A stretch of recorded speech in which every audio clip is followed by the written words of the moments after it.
You know, these are farmers. These are people that use this equipment all the time, and the most important thing is that it still works, that it works well, that it's practical. So how are candidates chosen? Since we just did we did 9 episodes now. We're finishing the 9th one. Wonderful. Right now, today. There's a group in the office in California, and my daughter is part of the group that finds people. But they just look for them on the internet, or they call. I think they called horse owners to find America. It's one of our people, and her name is America. Oh, so there is a female in the group. Yes, there is a female in the group. Oh, great, thank you. Find out, yeah, no kidding. To find out if there's a person with a specific need, with a specific piece of equipment that's not working. So it was hard then, but now that the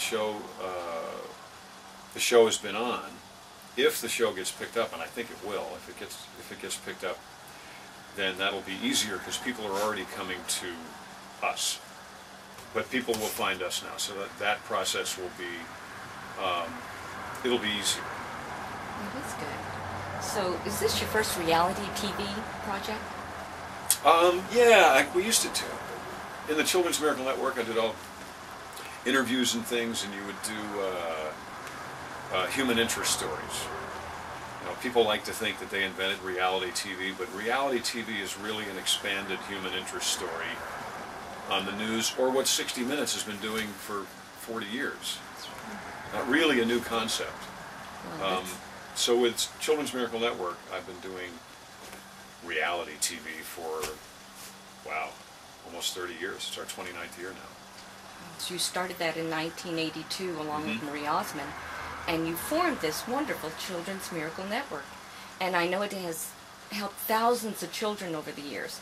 So I assume now that what you just said, you are still involved with it. Oh yeah, we just did our celebration. We gather all of our corporate sponsors and all of we have Miracle Kids, one from each state and province, because we're in Canada as well. And we have a big celebration at Disney World. And we play golf, and we ride rides, and we have a big banquet that one of our sponsors is Delta. Delta puts on the Miracle Banquet every year. So it's not so much, that event is not a telethon, that's a thank you to all the people that work so hard all year. And we've raised over $5 billion now. That's a lot. Yeah, very excited. Our big goal is $1 billion a year. And we raised, last year it was about, I think it was right at 300 million. So we do really well. It's a international event actually, but it has the appearance of being a local effort because all the money stays locally. Did 3 movies for Canaan Filmworks based on Christie, the book Christie, Catherine Marshall.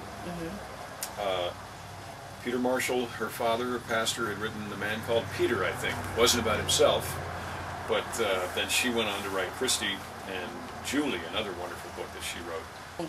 Several of your songs have hit #1 on the country charts in the 1980s, and after you left Dukes of Hazzard. So do you plan to squeeze in some singing on the show? On this show? Yes. I have the theme song, but there are no words. A buddy of mine and I wrote the theme song to it, and the words, there's so much going on that they took the words out. That you're still pretty busy with Trick My What and still have time for other acting or singing gigs. Is that true? Yes. Because I hear now you're scouting locations for a new film that you scripted, and you're flying back and forth from Toronto because you're shooting a film. Just finished a film in Toronto, a comedy with Pauly Shore. So it's fun. So do you get to use some of your great driving skills? I do. Thank you for that. I do. I got to drive the police car and slide it around quite a bit. It was a lot of fun. Oh, that's good. What else? I've been doing, I start Glee on Wednesday. That'll be fun. Because I've known Ryan, the producer of Glee, believe it or not, it's the same guy that produced Nip Tuck.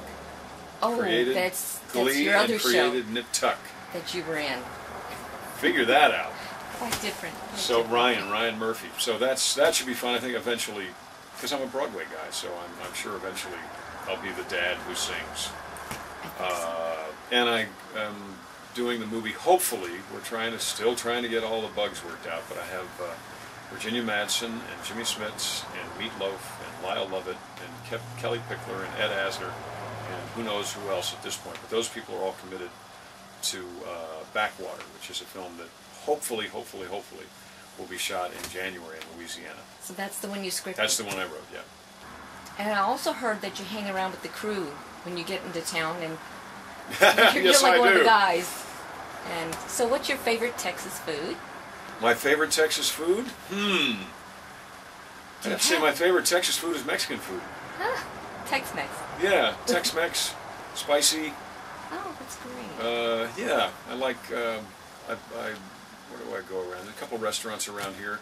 Big on breakfast burritos. Love breakfast burritos. There's a little stand on wheels right up the street. I mean, not 100 yards from here. It has great breakfast burritos. Out in Richmond, just yeah, I mean, really, it's right behind this motorhome. It's over there. Oh, and did you say home? This is your home? This is my motorhome. Yes, I lived in this when I did Smallville. Okay, So I've had this a long time. Oh, so this really is your home? It is, yeah. Okay. Yeah. This is mine. I like to be comfortable. I like to be surrounded by my coffee pot. You know, my guitar. I like to know where, my broken hinges. I like to know what works and what doesn't work. So it's good. I enjoy it here. Is there anything else you'd like people to know about the show or about you? I'm honest. When I met you the first time, I'm brutally honest. You are. The reason why I ever was open to Christianity at all was because I lived with Johnny Cash. And Johnny Cash would never pretend, if anybody pretends to be something they're not for my benefit, they're still lying. No matter if they think That's they're trying true. to Well, take it's care not of me. just lying to you, it's just lying to the whole world. Right.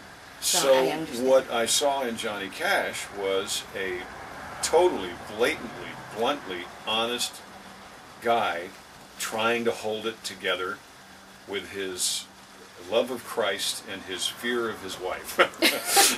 Fear of June. And it was a great thing to see.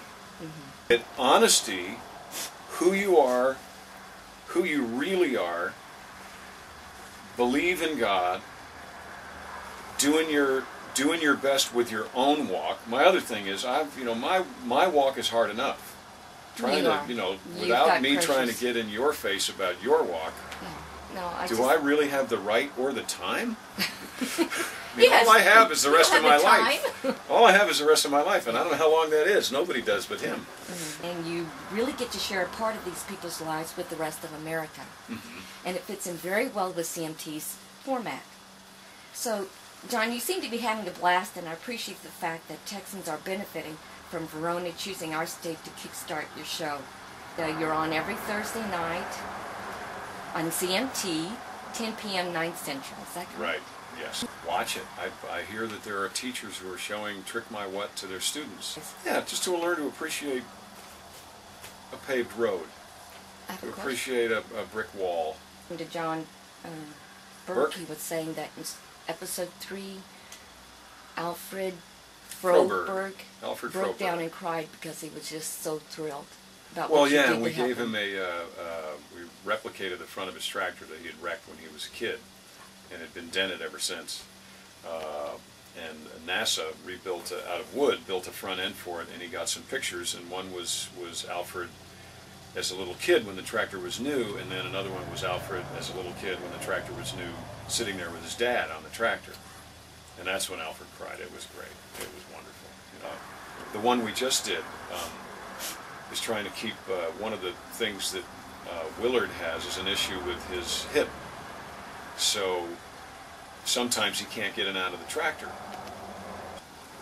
These folks make lifts for people who are disabled so that they can still farm.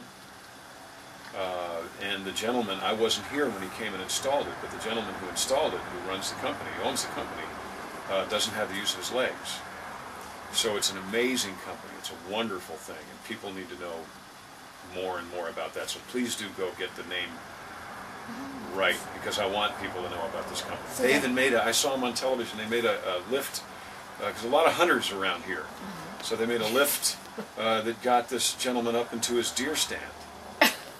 Yeah, so I mean, yeah, practical application. Hollywood, LA. We need the horsepower, we work a 12-hour day. Motors and engines, that's how we earn our pay.